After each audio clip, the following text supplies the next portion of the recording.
धुळे सोलापूर महामार्गावर मृत्यू तांडव, कंटेनरच्या धडकेत 6 जणांचा मृत्यू। धुळे सोलापूर राष्ट्रीय महामार्गावर गडी उड्डाणपुलावर झालेल्या अपघातात गेवराई येथील 6 जणांचा मृत्यू झाल्याची घटना सोमवारी रात्री उशिरा घडली आहे।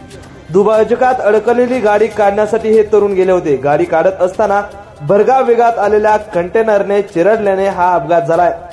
या अपघातामध्ये गेवराई शहरातील बाळू आतकरे, मनोज करांडे, कृष्णा जाधव, दीपक सरोया, भागवत परळकर आणि सचिन नन्नवरे यांचा मृत्यू झालाय, तर अन्य 1 जण जखमी असल्याची माहिती आहे।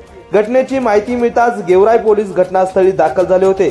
मात्र या दुर्दैवी घटनेमुळे गेवराई शहरावर शोककळा पसरली आहे। या बातमीचा आढावा घेतला आमचे प्रतिनिधी सोमनाथ मोटेसह श्याम जाधव, बीड, गेवराई।